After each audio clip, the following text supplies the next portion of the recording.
ગોંડલ શહેરમાં પ્રવેશતા સાંઠિયા પુલ નજીકના મામાદેવના મંદિર પાસે અનોખો બસ અકસ્માત સર્જાયો હતો.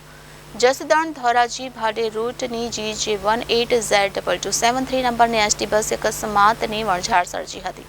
એસટી બસની બ્રેક ફેલ થતાં બે કાર, ટેમ્પો, 3 બાઇક સહિતના વાહનોને અડફેટમાં લીધા હતા. આ અકસ્માતમાં 3 વ્યક્તિઓને ઈજા થતાં ગોંડલ સરકારી હોસ્પિટલમાં સારવાર અર્થે ખસેડવામાં આવ્યા. શહેરમાં છાશવારે અકસ્માતના બનાવો સામે આવતા હોય છે અને આવો જ એક અકસ્માતની ઘટના ગોંડલ શહેરમાં પ્રકાશમાં આવી છે.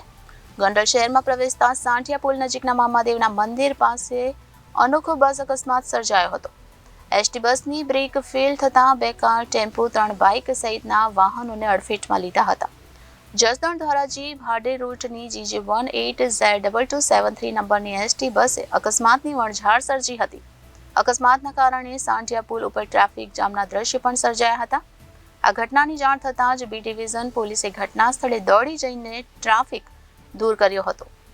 બ્રેક ફેલ થયેલ એસટી બસ સામેથી આવતી અને ડ્રાઈવરે ઊભી રાખેલ અન્ય એસટી બસના સહારે ઊભી રહી. પુલ ઉપર અન્ય એક એસટી બસનું પંચર પડ્યું હોવાની વિગતો સામે આવી છે. આ અકસ્માતમાં 3 વ્યક્તિઓને ઈજા થતાં ગોંડલ સરકારી હોસ્પિટલમાં સારવાર અર્થે ખસેડવામાં આવ્યા હતા.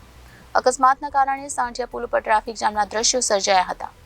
આ ઘટનાની જાણ થતાં જ બી ડિવિઝન પોલીસે ઘટના સ્થળે દોડી જઈને ટ્રાફિક દૂર કર્યો હતો. Bureau report Janadesh news, Rajkot.